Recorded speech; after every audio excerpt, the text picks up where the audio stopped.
Hi, Dav here, and today we have a new episode in the product review series, and today we'll be checking out the RubensTab T8 drawing tablet. So Frunsi, the company who has this tablet, they did send me this to review, so I've had it for a couple of weeks now. And honestly, without Frunsi sending me this standalone tablet, I would not have bought like any screen standalone tablet myself. I already have like a screen display tablet. I have that I use as my main monitor. I have a couple of pen tablets, without the screen. So I already have this sort of system when it comes to using tablets. So I could not think of a way of like I just could not think about how having a standalone tablet could be useful for me specifically. But thankfully, Frunsi did send me this to try out, and it has changed my workflow because even though it's designed and it's marketed towards artists, it is an art tablet in that sense. But it's also like a typical tablet. You can download apps from the Google Play Store. It's an Android 13 tablet, something. I'm not really into like the systems.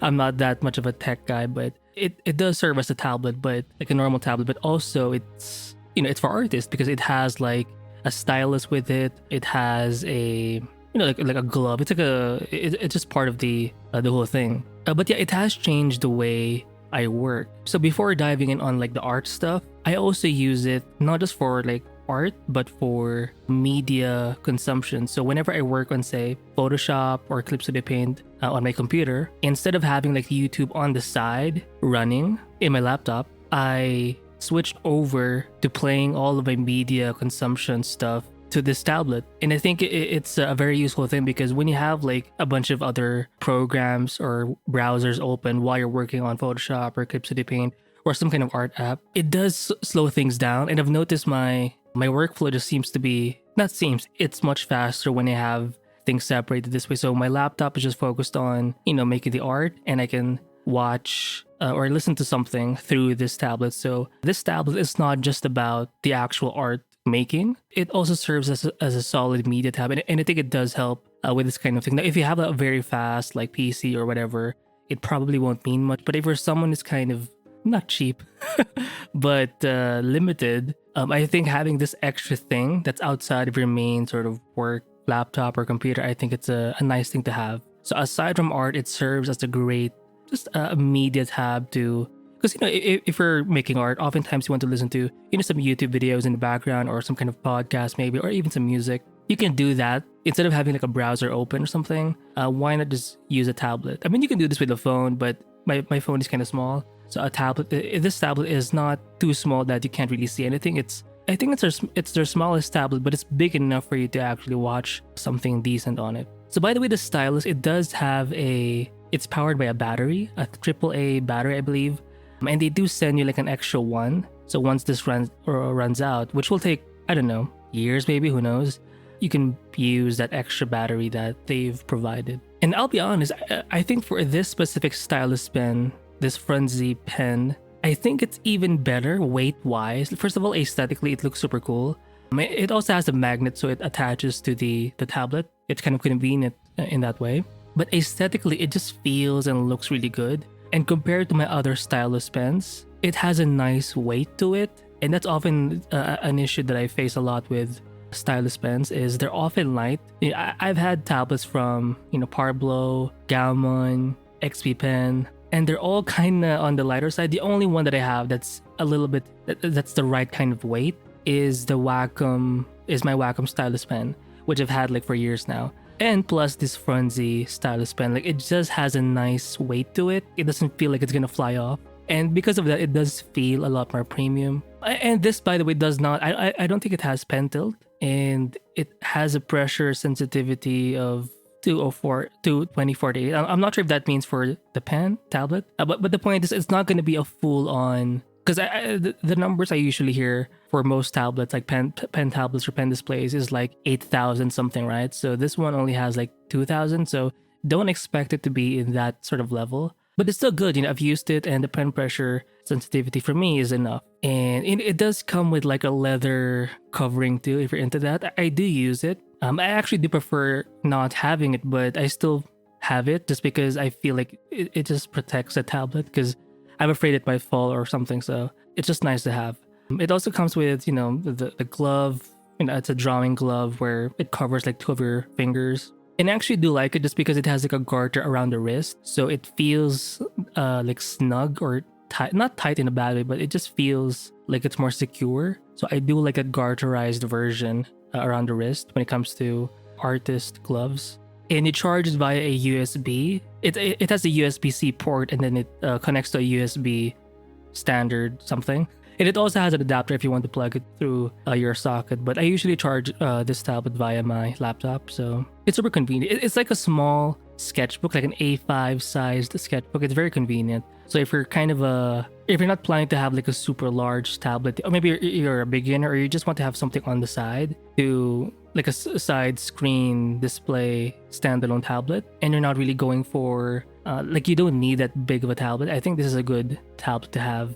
And it's budget friendly because most tablets are kind of expensive. And it sucks because it would be nice to make art with these tablets, but they're just too pricey. So this could be like a good option for you. Now, I've checked their like description or the way they market it. They do say it's more for beginners, and I get why, because it's first of all, it's not that big. It's like 8 inches, right? And the dimension or the screen thing is like 1200 something by 800. Oh, is it 1280 by 800? Let me just check. The point is, it's not that. Oh, it's 1280 by 720. The resolution, I think. It does fit the actual tablet, but it's not a very, again, it's not a big tablet. So for those of you who want more space to draw, this may not be the best one for you just because of the size.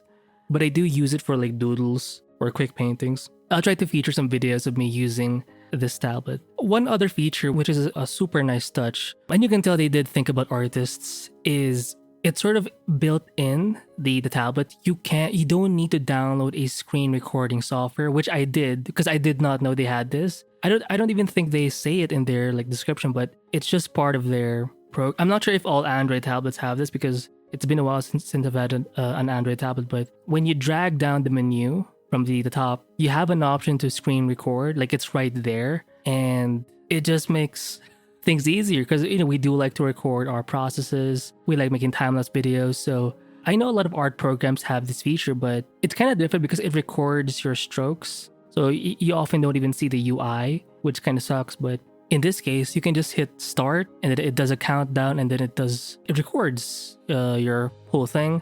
And then you just drag it down again, you hit stop, and then you find that file in your files. Just check over the file sort of icon on this tablet, and you can find that video right there.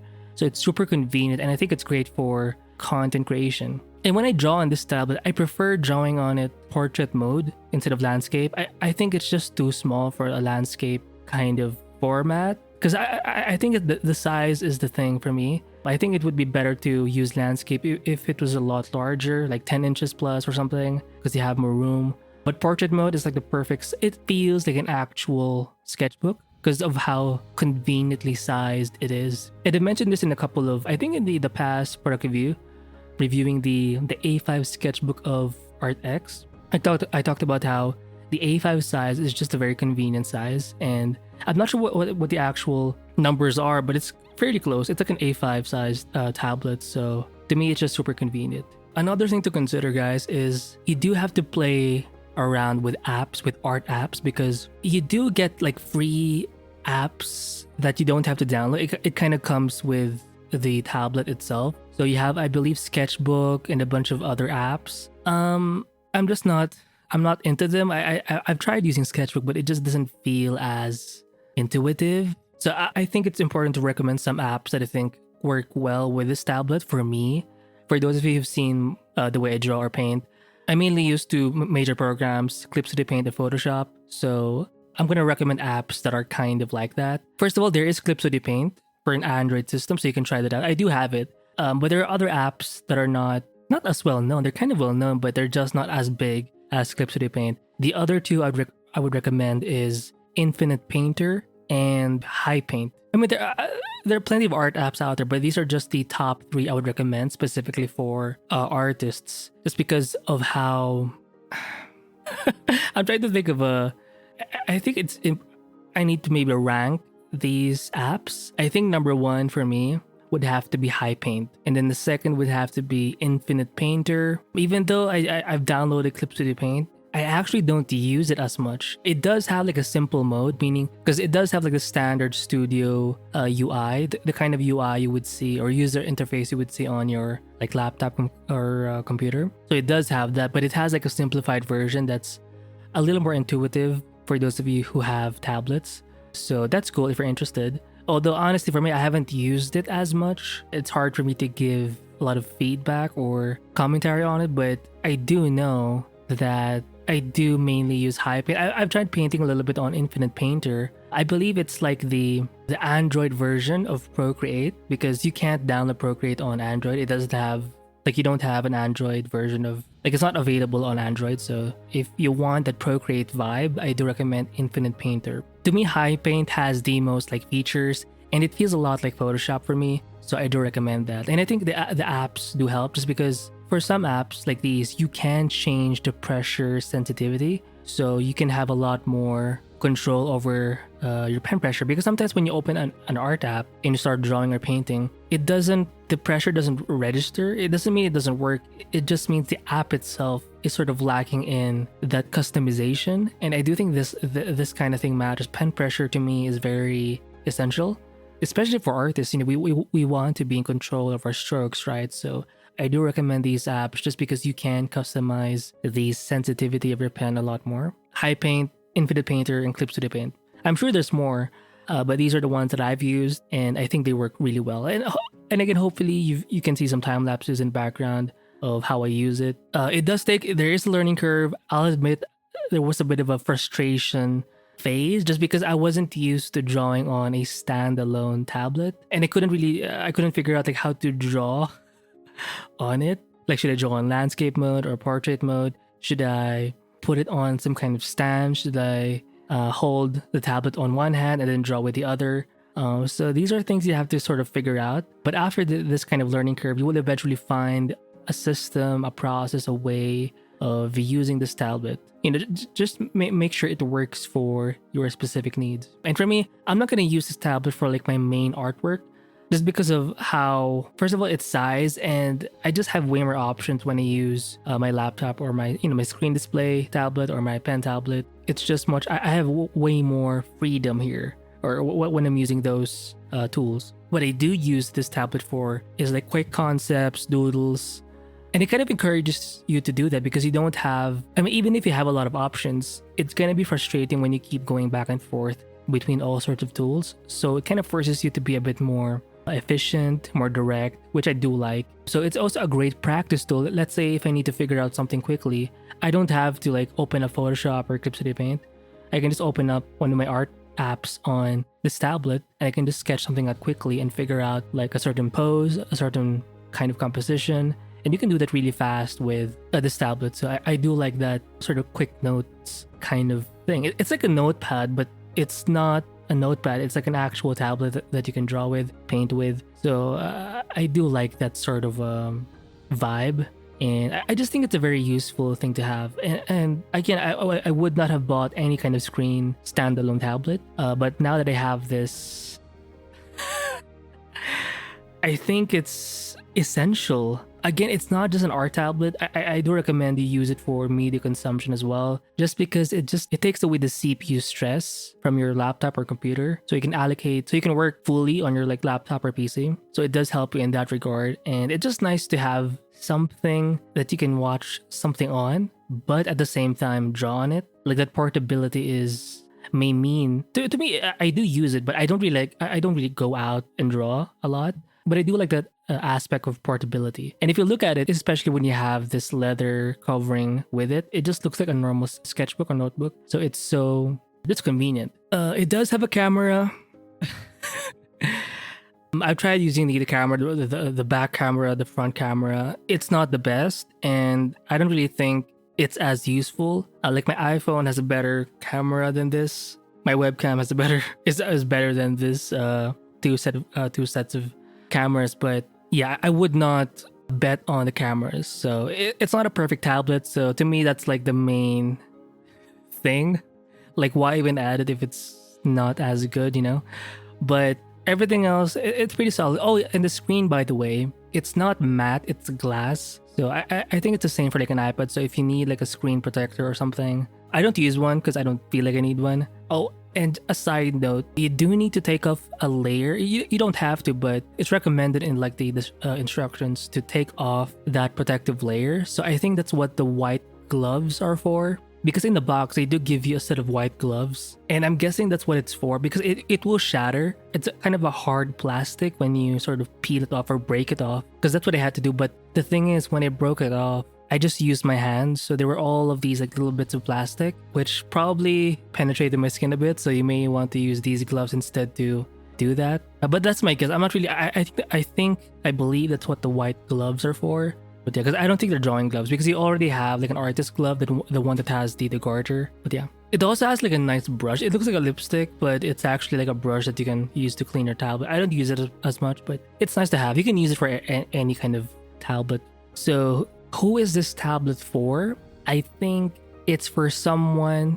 They do say beginners, but I don't think it means necessarily you're a beginner in art. I think if you're a beginner in standalone tablets and you just want to see if this kind of tool may be for you, I think before investing in something that's super expensive, maybe try something simple that still works as a normal tablet so you can use it for other things, but it does have, you know, like a stylus pen, some features that make it geared towards art. So I do recommend trying this out if you haven't had like a screen standalone tablet. And if you find that your work has improved, like your process, your overall system of, you know, making art and stuff like that, if you feel like you've improved because of this tablet, then maybe you can invest on something that's a little, you know, larger, that's a little more packed with features. But as a starter tablet, I think this is nice to have. I do think they have a bigger version, the T11, so you can try it. I haven't tried it, but I'm guessing it's somewhat the same. It's just bigger. But if you want something a little smaller, more compact, more like a normal size, like an A5 sketchbook type, I do recommend the Frunsi RubensTab T8 drawing tablet. Another thing. If you draw in portrait mode and you record with the inbuilt sort of recording software that it has or feature that it has, you could turn that into shorts. Because shorts are in like the portrait mode, right? So I think it could be, I haven't really used it yet, but I think it's a good thing to try out. And because of now that I have this tablet, I think it's gonna make doing shorts a lot easier. You know, instead of like cropping a full video and turning it into like a portrait mode video, I think it's too much of a hassle. So maybe this can save time. Draw in portrait mode, record in portrait mode, and then now you have your content for like reels, shorts, TikTok videos, whatever. So yeah, so I'm very happy with this tablet. Thanks again to Frunsi for sending me this RubensTab T8 drawing tablet. I do recommend it, especially for starting artists who haven't had a screen standalone tablet. It's pretty cool. And yeah, so hopefully you enjoyed this episode, and I'll see you in the next one. Bye.